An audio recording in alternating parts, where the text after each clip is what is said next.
하나님 말씀은 전도서 1장 2절 말씀입니다. 오늘부터는 야고보서를 마치고 전도서의 말씀을 같이 읽으며 또 배워가도록 하겠습니다. 전도서 1장입니다.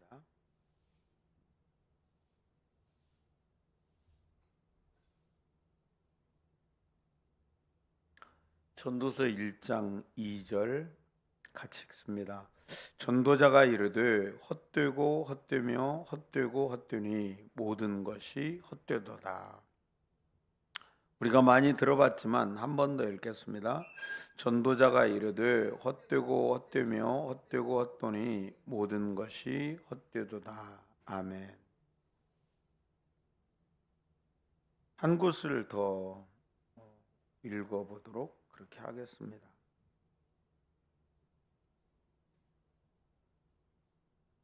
전도서 12장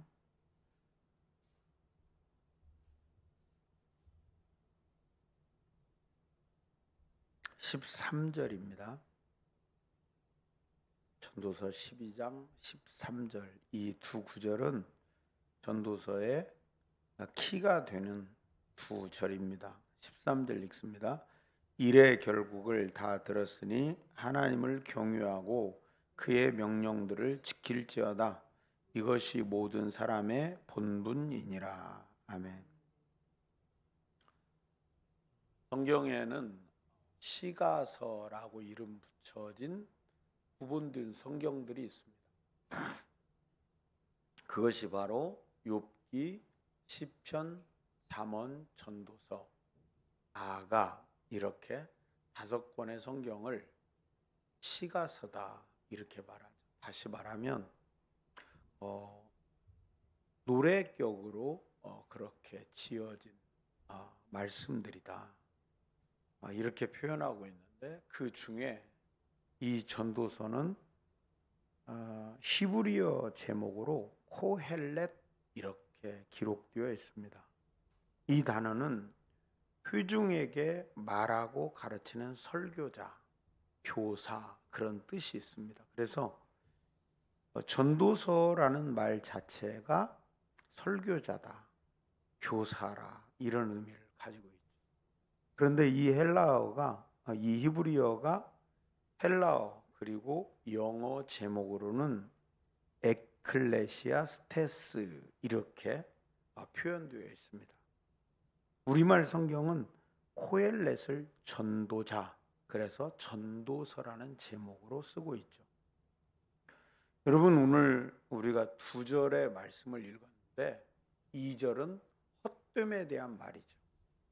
이제 전도서를 우리가 쭉 보면서 세상의 모든 것의 헛됨을 쭉 열거해 갑니다. 그러면 이 헛된 것을 진실로 알고 계속 섬기는 사람들에게 이 전도서 기자는 뭐를 말하고 싶겠어요? 이 사람들아, 너희들이 진리고 진실이라고 생각하는 것들이 다 헛된 것이야. 진리는 하나님을 경유하는 것이 진리야 라고 말해주는 전도자라 그 말입니다. 그래서 인생을 깨우치게 하는 전도자의 메시지, 그래서 이 말씀을 전도서 이렇게 이름 지어진 걸로 보여집니다. 헛됨을 모르는 사람들에게 실체를 보이는 사람, 그를 전도자라고 말하죠. 전도서의 저자인 코헬렛은 전통적으로 솔로몬이라고 생각합니다. 네, 다윗의 아들 솔로몬이라고 보았던 것이죠. 솔로몬의 책은 우리가 아는 것처럼 잠언과 전도서, 성경적 지혜의 두 측면을 균형 있게 잘 가르쳐 준다고 보여집니다. 잠언은 인생을 성공적으로 살아가는 바른 생활이 무엇인가를 쭉 말해주고 있습니다.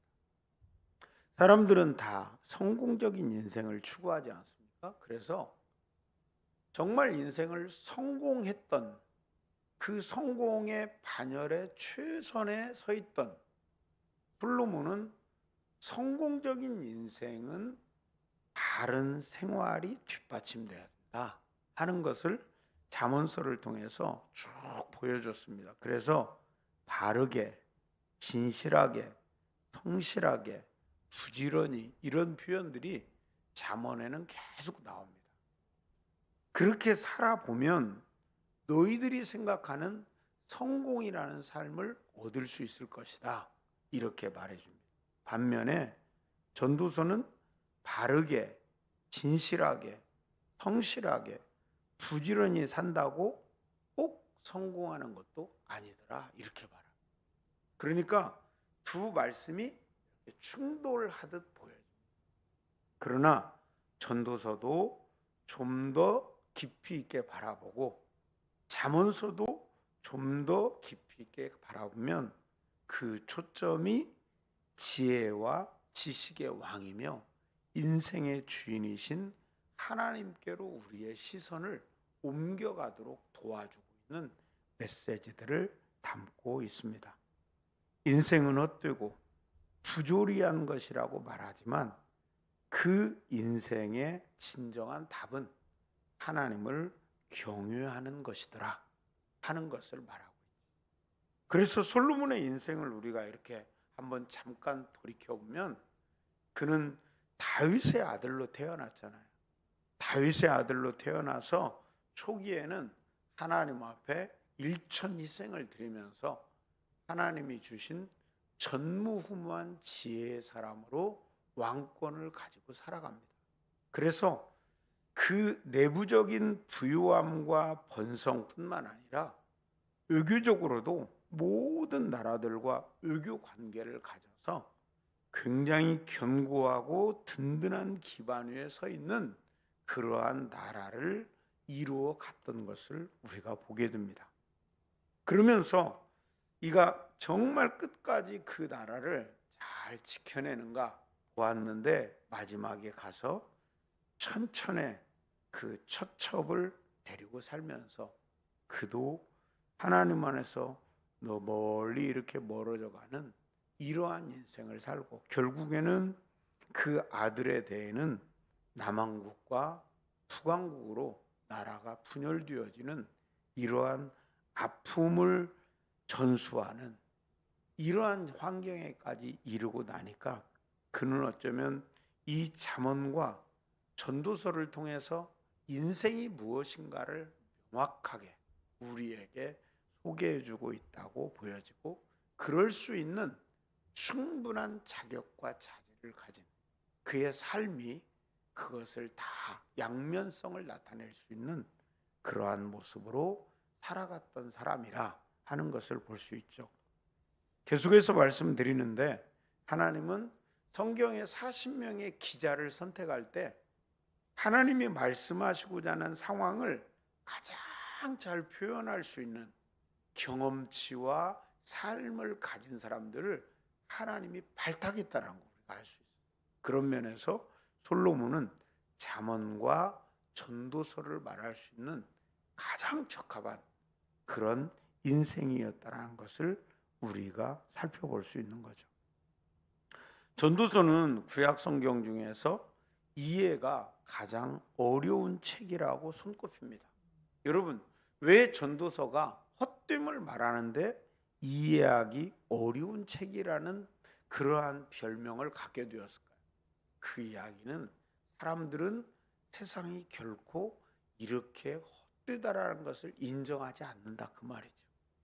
그러니까 하나님이 바라보시는 죄된 이 세상의 헛됨이 아닌 이 세상에 소망을 두고 이 세상에 목숨을 걸고 살아가는 사람들의 입장에서는 헛됨을 잘 인식하지 못할 수밖에 없기 때문에 이 책이 어려워 보이는 거죠.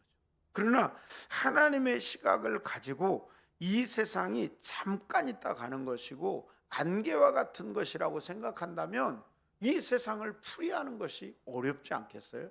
어렵지 않을 겁니다. 이 책을 풀이하는 것이 어렵지 않을 거라 그 말이죠. 그런 면에서 책에서 말하는 내용들이 서로 모순되는 것처럼 보이지만 결국에는 인생에 대한 그리고 세상에 대한 하나님의 입장에서 볼 수 있는 시각을 요구하고 있다는 것을 우리가 기억하면 전도서는 그다지 어려운 책이 아니라는 걸 우리는 금방 알 수 있게 되죠. 이 책의 구조를 우리가 대략적으로 살펴보면 이 구조 자체가 1장 12절에서 2장 12장 7절에서는 전도자는 나 전도자는 이렇게 말하면서 1인칭의 표현을 쓰고 있습니다. 그러니까 그가 자기의 인생이라는 것을 명확하게 바라보는 입장에서 관찰하고 묵상한 내용을 중심으로 직접 쓰고 있다 하는 것을 우리가 볼 수가 있어요. 이 부분을 둘러싸고 1장 1절에서 11절, 12장 8절, 14절 이 전도자를 3인칭으로 부르며 전도자의 말을 소개하고 평가하는 그런 부분도 있지만 이 말 전체가 이 내용 전체가 전도자의 1인칭의 입장에서 쓰고 있다. 어쩌면 솔로몬은 자기의 인생을 들여다봤던 것 같아요. 그 한편엔 화려하고 명성 있고 모든 사람의 선망이 되었던 그 인생. 그러나 차츰 하나님에게서 멀어지고 저물어가는 자기의 인생을 1인칭의 관점에서 아주 명확하게 그리고 좀 더 객관적으로 선명하게 볼 수 있는 그런 시간들을 가졌던 것이 아닌가 이렇게 볼 수 있는 그런 입장들을 표방하고 있어요. 그래서 처음 서론은 전도서의 주제 곧 해 아래서 모든 것이 헛되다 이런 주제를 제시하는 거죠. 아, 인생은 헛되더라. 전체를 바라보고 나니까 인생은 헛되더라. 그리고 결론에 가서는 다시 한번 주제를 언급하면서 우리가 12장 13절에 읽은 것처럼 여호와를 경외하고 그분의 명령을 지키는 것이 사람의 본분이라 이렇게 결론 내리고 있는 것이죠. 그러면 본론은 뭘까? 본론에서는 해 아래서 모든 일이 헛되다. 그럼 우리는 어떻게 살아야 될까 하는 것을 제시하고 싶었던 것이죠. 자, 그래서 이 전도서의 주제와 교훈, 핵심어를 우리가 정확하게 이해해야 되는데 전도서의 핵심어는 헤벨 이렇게 히브리어로 헤벨이라고 되어 있는데 이 단어는 구약 성경에서 쉬운 5번, 쉬운 9번이 나와요. 쉬운 9번이 나오는데 이 전도서에만 38번이 나와요. 이게 바로 헛됨이에요. 헛됨. 헛됨을 다른 말로 뭐라고 표현했냐면 수증기 이렇게 표현했어요. 여러분 보세요. 우리가 숨을 쉬고 있어요. 지금 숨이 안 보이잖아요. 수증기라는 게 우리 눈에 안 보이잖아요. 이 공간에도 습기가 있는데 그 수증기는 보이지 않아요. 우리의 숨도 보이지 않아요. 그러니까 인생을 헤벨 이렇게 표현했으니까 우리의 인생이 이렇게 헛된 것이구나 하는 것을 정확하게 표현하고 싶어 했던 것이죠. 자, 그러면서 우리는 우리가 살아가는 이 세상에 대한 헛됨 또 그런 의미뿐만 아니라 부조리하다 이런 뜻도 가지고 있어요. 그래서 우리는 이 전도서를 통해서 2가지 헤벨이라는 핵심 단어가 가지고 있는 의미는 첫 번째는 회의주의 그런 거예요. 뜨니까 부조리하니까 이것에 대해서 우리가 회의적인 자세를 가지게 할 수 있어요. 두 번째는 불평등한 세상. 뭔가 부조리가 가득하고 사람들에게 공평하지 않은 그러한 세상을 볼 수 있게 하는 온통 부조리와 불합리한 것이 가득한 이러한 세상을 관찰자의 입장에서 보고 있는 것을 우리가 느낄 수 있어요. 부조리한 세상에서 열심히 수고하고 노력하여 얻은 것들도 헛되더라 이렇게 말하고 있죠. 자, 그러면 좀 더 큰 장별로 보면 1장에서는 세상에 많은 것을 이해하려고 열심히 공부해서 박사가 되었는데 여전히 모르는 것 투성이고 번뇌만 들어가더라 라고 1장은 말하고 있어요. 여러분, 사람들은 공부를 하죠. 그리고 박사가 돼요. 그 일이 우리가 대학을 공부해 보니까 학사는 그냥 기반을 이렇게 구성하는 것이고, 석사 정도 되면 남의 소개한 내용들을 하나로 종합할 수 있는 눈이 생기는 것이고, 박사쯤 되면 자기의 말이 나오는 시점이 되더라고요. 그러니까 그렇게 되니까 자기 말이 나올 정도가 되니까 세상을 볼 수 있는 눈이 하나 생긴 거죠. 근데 눈이 하나 생기고 보니까 내가 모르는 것이 너무 많은 거예요, 세상에. 공부를 하면 할수록 모르는 것이 산더미 같이 많은 것이 세상이더라 하는 것을 1장에서는 말해주며, 그러다 보니까 안다는 것은 더 많은 번뇌를 가져오더라, 이런 내용을 담고 있어요. 두 번째 2장에 가서는 그 열매는 다 다른 사람이 가져가는 부조리한 세상이더라. 지혜로운 사람이나 우매한 사람이나 갑자기 중병이 걸리거나 사고를 당하면 한순간에 같은 처지가 되고 허무하고, 내가 열심히 수고했는데도 불구하고 그 열매는 다른 사람이 가져가는 이런 세상을 본 거예요. 내가 심고 내가 수고한 것에 대한 열매를 내가 다 따먹고 누리는 것이 아닌 거예요. 그래서 세상을 이해할 수 없고, 세상에서의 그 애씀과 수고의 열매를 자기가 다 소유하지 못하는 것에 대한 부조리, 이런 부분들을 소개하고 있는 것이죠. 그럼 3장은 어떨까요? 모든 일에는 때가 있지만 사람은 그것을 다 알 수 없어 답답하다. 모든 것이 내가 원하는 그 시점, 내가 구하는 그 시점에 모든 것이 내 앞에 당도하고 내 안에서 이루어지지 않는 그 어떤 때가 있더라는 거예요. 그러니 답답한 거예요. 사람은 그래서 평생 살면서 시간 싸움을 하는 것 같아요.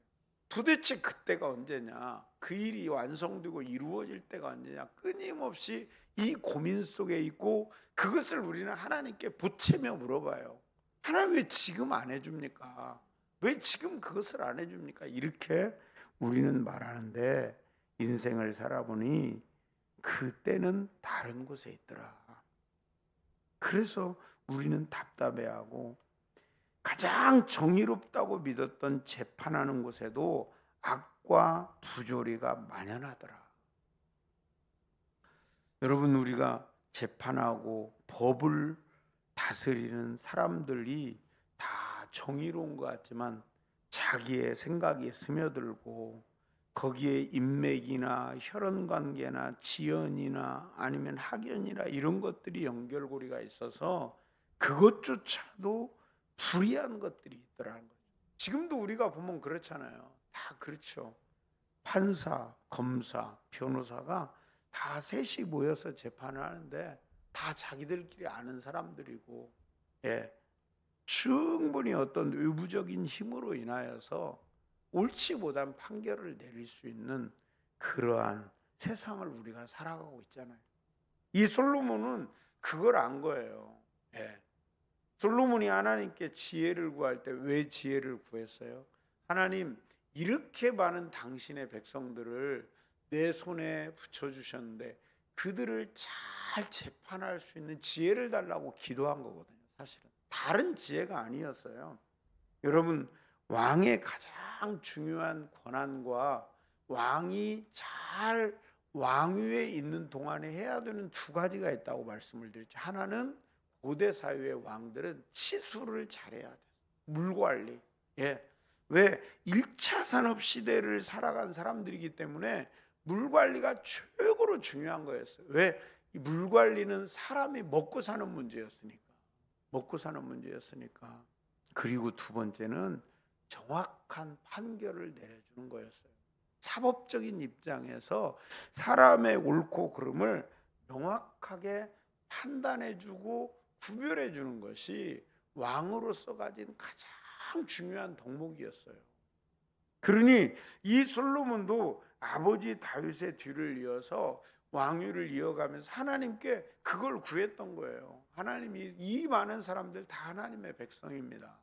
내가 어떻게 이들을 판결하겠습니까?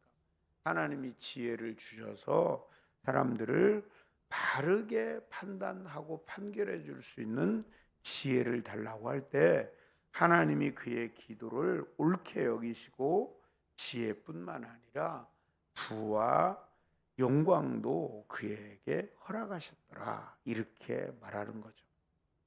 여러분, 그러나 솔로몬은 인생을 살아오면서 쭉 보고 3장에 가서는 이런 재판, 이런 판단 자체에도 세상에는 불합리한 것이 참 많았다, 이렇게 소개하고 있죠. 4장에서는 세상에 만연한 부조리, 학대, 시기, 수고, 그렇게 하고 노력한 것이 헛되더라, 이런 이야기를 이어가고 있죠. 예, 세상에는 죄가 들어오면서부터 아주 요소마다 부조리가 있고 그 부조리를 합리화시키려는 학대와 시기, 그리고 그 무서운 힘겨루기가 그 안에 있는 것을 우리는 볼 수 있어요. 그래서 솔로몬도 그런 부분들을 소개하고 있고 5장에 가서는 부자가 되어도 만족보다는 염려가 많더라. 우리는 부유하면 그 부유함으로 모든 것을 다 해결할 수 있을 것 같이 생각을 했는데 부유하게 되니까 만족함보다 염려가 더 많았다라는 거죠. 여러분, 솔로몬의 부유함은 1000명의 처첩을 거느리게 했다. 여러분, 1000명의 처첩이라는 것이 돈을 주고 산 게 아니잖아요. 그가 부유하고 잘 사는 나라를 이루어 가니까 주변의 나라들 안에서 당신하고 우리가 의기적 관계를 가지자라는 의기적 제안을 받게 되고, 의기적 제안을 완벽하게 자기 나라 위주로 이끌어가기 위해서 그 나라의 왕비나 아니 공주나 아니면 그 나라의 귀족들의 딸들을 이 솔로몬에게 주어서 솔로몬의 베갯머리 정사를 이끌어내려는 의도들이 그 안에 있어요. 그 얼마나 솔로몬이 번민이 많았겠어요. 얼마나 번민이 많았겠어요. 부유함이 그냥 만족하고 충분하고 넉넉한 것에 끝나지 않고 그 안에 너무 많은 염려와 근심이 있었던 것이죠. 여러분, 요즘 부자는 어떨까요? 요즘 부자도 마찬가지입니다. 요즘 부자도 그 기업을 한다거나 할 때 거기에 속한 수많은 그 직원들의 복리, 직원들의 권위, 이 모든 것들을 돌아보고 살피고, 그것이 그들만을 살피는 것뿐만 아니라 다른 기업과의 유대관계, 또 그것의 상품의 판로, 경제성, 이 모든 것들을 감안하며 아마 그들은 거의 밤잠을 못 잘지도 몰라요. 그러니까 부자라는 것이 얼마나 염려가 많은가를 솔로몬이 지금 말하는 거죠. 이 모든 것은 언제든지 사라질 수 있어서 헛되더라. 권세도 마찬가지더라. 여러분, 우리가 다 권세 있기를 원하요. 권세의 기한이 짧잖아요. 권세의 연한이 참 짧아요. 우리도 대통령이 5년제 이렇게 되잖아요. 그 권세의 기간이 짧아요. 그리고 나면 그 사람의 과오를 다 들어서 누구는 감옥에 보내고 누구는 더 생명을 연장하지 못하고 스스로 자기의 목숨을 끊어 세상을 떠나는 사람도 있고, 그런 걸 보면 아, 권세가 참 부질없는 것이구나 하는 것들을 우리에게 보여준다 하는 것이죠. 6장으로 가서는 모든 것을 가지고 있어도 채워지지 않는 욕망으로 만족감을 누리지 못하니 그것도 헛되더라. 예. 이 모든 것을 우리가 가지는 것이 문제가 아니라 그 가진 것에 대한 우리의 마음가짐이죠. 예. 우리의 마음가짐. 그 마음가짐은 뭐예요? 사람의 마음속에 욕심과 욕망이라는 것이 있어서 지금 가진 것에 대한 감사가 안 돼요.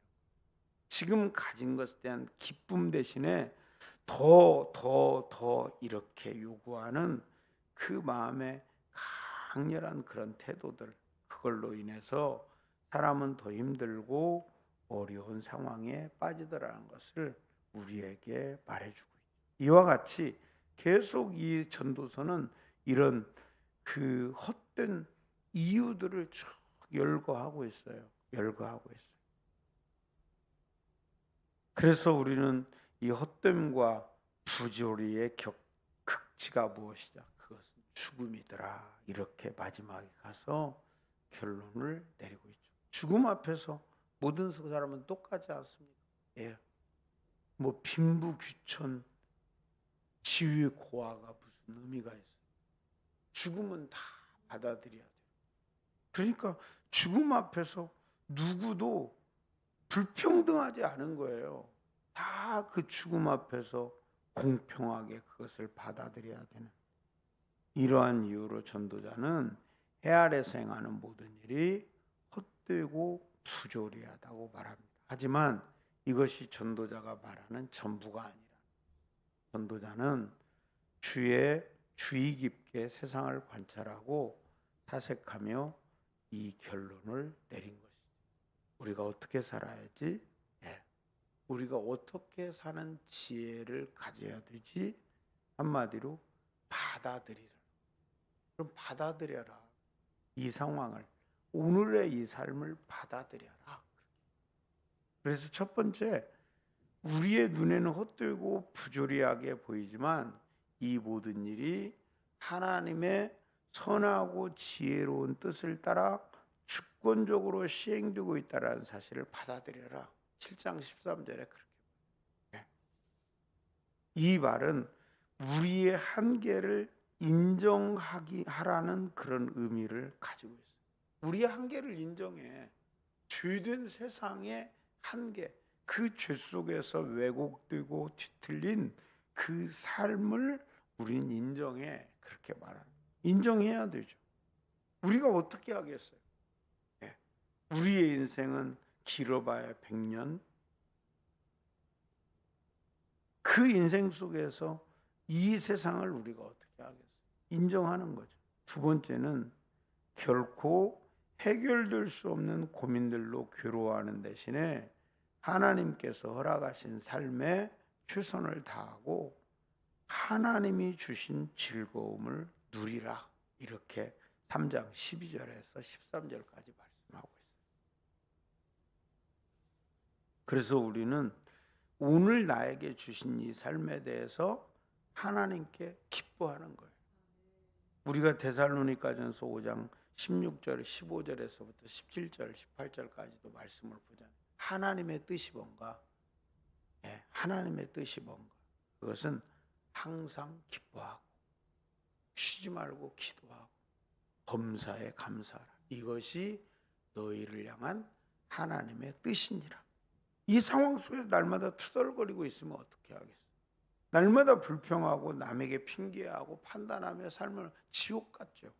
그런데 이 속에 하나님의 손길이 분명히 있다라는 것을 인정하고 이 속에서 하나님이 주신 것을 누릴 줄 아는 그러한 삶을 우리가 살아가자라는 거예요.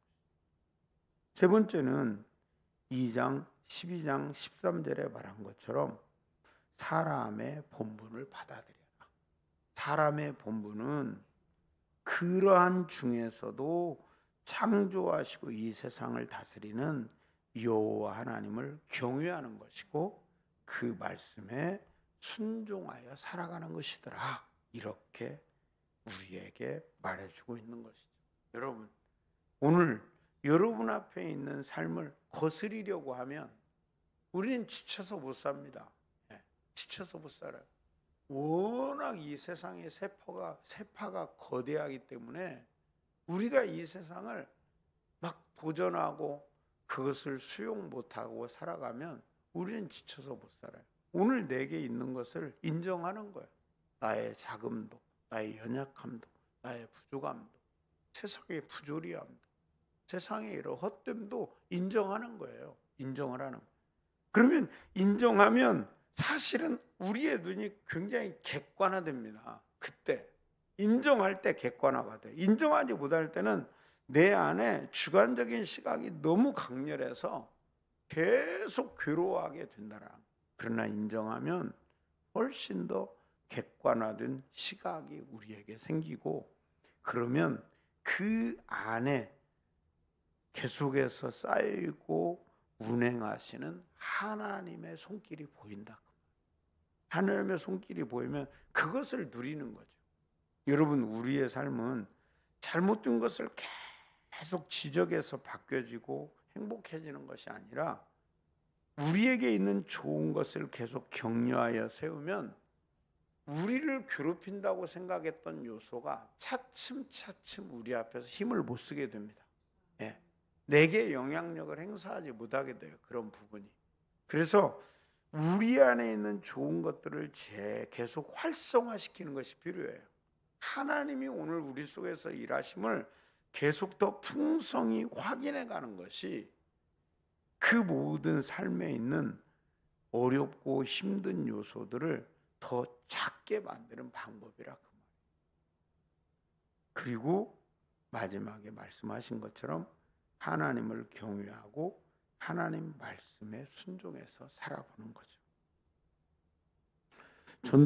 전도서의 메시지는 그래서 하나님의 견지에서 하나님을 받아들이라. 하나님의 입장에서 하나님의 말씀을 받아들이라. 우리는 세계와 하나님을 우리 방식으로 자꾸 이해하려고 하는 경향이 있어요. 네. 우리의 방식으로 이해를. 어떻게 그 크신 하나님과 그 하나님이 지은 세상을 우리의 방식으로 이해를 하겠어요? 우리는 우리가 아는 것이 너무나 초라한데, 그냥 우리는 이 세계와 하나님의 방식을 하나님의 방식대로 이해하려는 결단이 필요한 거죠. 우리는 그런 마음의 각오가 필요해요. 내가 이제부터는 하나님의 방식으로 세계와 하나님을 받아들여야지 하는 마음의 태도를 우리가 가지는 것이 매우 지혜로운 삶의 태도라는 거죠. 전도서의 교훈은 이러한 어리석음에서 비롯된 고통과 불행을 막아줄 겁니다. 우리가 다 이해할 수 없다고, 그리고 다 파악할 수는 없지만, 이 세상의 모든 일들은 하나님의 선하고 지혜로움 안에서 이루어지고 있다는 것도 기억하시길 바랍니다. 우리의 생각과 방식, 고집을 내려놓고 하나님의 섭리를 인정하고 받아들이는 것이 삶의 지혜라는 것이죠. 그리스도 안에서 신자에게, 성도에게 전도서의 메시지는 그래서 하나님의 시각을 가지라. 하나님의 관점에서 세상을 바라봐. 요즘 젊은 사람들에게는 세상이 세계관 얘기를 참 많이 합니다. 네. 세계관을, 우리가 기독교적인 세계관을 가지라는 이야기를 계속해요. 왜냐하면 세계관은 안경과 같은 것이어서 우리가 빨간색의 안경을 쓰면 세상이 빨갛게 보이고 파란색의 안경을 쓰면 파랗게 보인다는 거죠. 그러나 여러분, 사람들은 그렇게 말해요. 기독교인들은 너무 독선적이야. 자기들만이 영생이 있다고 주장해. 그러면 여러분, 세상이 기독교만이 독선적이라고 말하는데 독선적이지 않은 사람이 있나요? 없어요. 다 자기 주장을 갖고 살아가요. 자기 주장이 없는 사람이 누가 있어요? 아무도 없습니다. 세상은 아무도 자기 주관과 자기 주장이 없이 살아가는 인생은 한 명도 없다, 그 말이에요. 자기도 그렇게 사는데 기독교인들에게만 독선적이라고 말을 해요. 아니에요. 그는 그의 세계관이 있고, 지금 우리는 우리만의 하나님의 관점, 하나님이 보시는 세상, 하나님이 보시는 인간, 하나님이 보시는 자연에 대한 관점이 있다니까요. 그러면 여러분, 우리는 어떤 관점을 선택하겠어요? 80년 살다가 세상을 떠나는 그 사람의 관점을 채택하겠어요? 아니면 세상을 지으시고 영원토록 세상과 인생을 다스리시는 하나님의 관점을 선택하겠어요? 하나님의 관점을 당연히 선택하는 것이 지혜로운 선택이죠. 여러분, 그런 의미에서 우리가 전도서를 이제 다음 주부터 구체적으로 보아가면서 여러분과 저 안에 하나님의 시각이 선명해지고 하나님의 관점으로 인생을 그리고 세상을 볼 수 있는 눈으로 채워져가는 소중한 시간이 되기를 주의 이름으로 축복합니다. 우리 함께 기도하겠습니다. 기도할 때 그렇게 기도합시다. 이 말씀을 기록한 솔로몬을 한번 생각하면서 그렇게 기도하고 싶어요. 솔로몬은 이 사람이 누릴 수 있는 모든 것을 다 누린 사람이고요. 그리고 세상의 모든 사람이 추구하던 것을 다 가져본 사람이에요. 그래서 이것이 헛되다라고 말할 때 그 의미가 절대로 거짓이 아님을 확인시켜준 당사자예요. 하나님은 그를 통해서 이런 말씀을 기록한 거예요. 하나님, 우리가 수요일마다 전도서의 말씀을 들으면서 세상을 좀 더 정확하게 볼 수 있는 하나님의 시각, 하나님의 눈을 우리 안에 채워 넣는 소중한 시간이 되어지도록 함께 기도하도록 합시다. 하나님 아버지 감사합니다. 오늘부터 우리가 전도서의 말씀을 같이 수요일마다 듣겠습니다. 아버지 하나님, 이 전도서를 통해서 하나님께서 말씀하시려는 것이 무엇이었는지를 오늘 개론적으로 살펴보았습니다. 아버지 하나님, 그렇게 세상의 헛됨을 말하는 솔로몬의 의중이 무엇인지, 하나님께서 솔로몬 같은 사람을 세워서 세상의 헛됨을 말할 수밖에 없었던 이유가 무엇인지를 우리로 보게 하심을 감사합니다. 아버지, 그 사람이 세상에 가질 수 있는 모든 것을 가졌지만 그 모든 것에 그 객관적 시각을 가지고 바라볼 때 그것이 헛되며 그것의 최종 목적지는 오직 하나님을 경외하는 인생, 하나님의 시각을 가지고 사는 것이어야 됐다고 말하는 솔로몬의 그 말을 우리가 귀 기울여 듣게 하여 주옵소서. 솔로몬을 통해서 인생을 다시 보게 하시는 하나님의 시각이 우리 안에 채워지고 우리가 하나님이 보시는 그 관점으로 인생을 바라보고 세상을 바라보고 자연을 바라보는 하나님의 사람들이 되게 하여 주옵소서. 아버지 하나님, 그래서 오늘 우리의 삶이 어떠한지를 좀 더 객관적인 입장에서 바라볼 수 있는 하나님의 사람들 되게 하여 주옵소서. 여러분, 계속해서 기도할 때는 이 전도서의 핵심어가 헤벨, 숨, 스증기라고 말했던 것처럼 우리의 인생은 숨과 같고 수증기 같은 인생인데 우리가 이곳에 소망을 두지 않고 하나님께 소망을 두고 하나님 경유하는 인생, 하나님 말씀에 순종하는 인생을 살도록 한 번 더 기도합시다. 하나님 아버지, 우리의 인생이 숨과 같고 우리의 인생이 수증기와 같으며 세상의 소유가 숨과 같고 수증기와 같다고 말씀하셔서 아버지, 잠깐 있다 살아가고 잠깐 있다가 보이지 않는 그러한 인생을 우리로 보게 하신 아버지, 그러니 우리는 하나님을 경외하고 하나님 말씀에 순종하는 삶을 살아가기를 소망합니다. 아버지 하나님, 그렇게 주만 바라고 주님을 의지하는 거룩한 인생 되어지도록 복을 내려 주옵소서.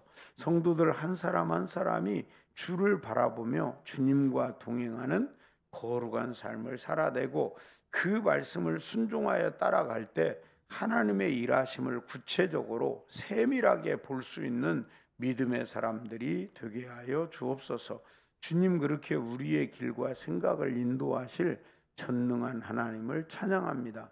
주님만이 영광을 받아 주옵소서. 마지막으로 한 가지만 더 기도합시다.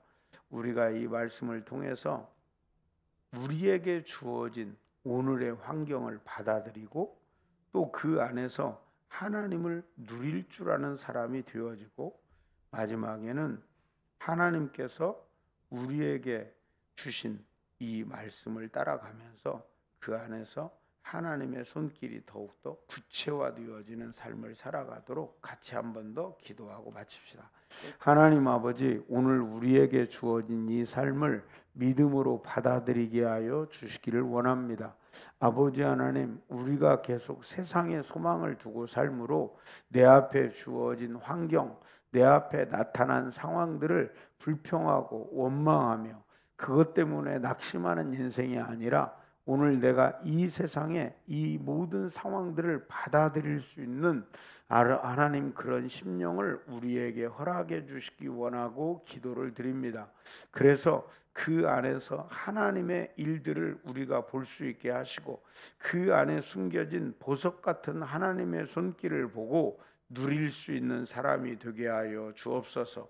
고난 중에도 질병 중에도 아버지 고통 중에도 담겨 있는 하나님의 숨결과 하나님의 손길을 느끼며 그 안에서 하나님을 누릴 수 있고 하나님을 즐거워할 수 있는 사람들 되기를 원하고 기도를 드립니다. 거룩하신 아버지, 우리의 길이 되시고 진리가 되신 하나님의 말씀의 인도를 받는 믿음의 사람들로 살아가도록 도우시고 일하여 주옵소서. 주님께 그렇게 우리의 시선을 고정하고 우리의 인생을 드리며 살아가는 하나님의 백성들 되고 이 세상에 소망을 두는 사람이 아니라 천국의 소망을 두고 이 생과 내 생의 영원한 약속이 되는 예수 그리스도 바라보며 살아가는 전도자로 하나님의 백성으로 살아가게 하옵소서. 이 세상의 헛됨에 목숨을 걸고 살아가는 사람들에게 하나님 바라보라고 그리고 하나님의 나라가 있음을 담대히 말해줄 수 있는 전도자로서의 삶을 우리도 살아갈 수 있도록 인도하시고 이끌어 주옵소서. 하나님 감사합니다. 오늘부터 우리가 수요일 저녁에 전도서의 말씀을 듣습니다. 전도서를 통해서 전도자가 우리에게 전해주고 싶었던 하나님의 메시지를 우리가 명확하고 선명하게 듣게 하여 주시고 이제부터는 우리가 하나님의 시각으로 내 자신과 인생과 세상과 만물을 바라볼 수 있는 하나님의 사람들로 거듭나게 하여 주옵소서. 하나님 찬양하며 예수님의 이름으로 기도합니다. 아멘.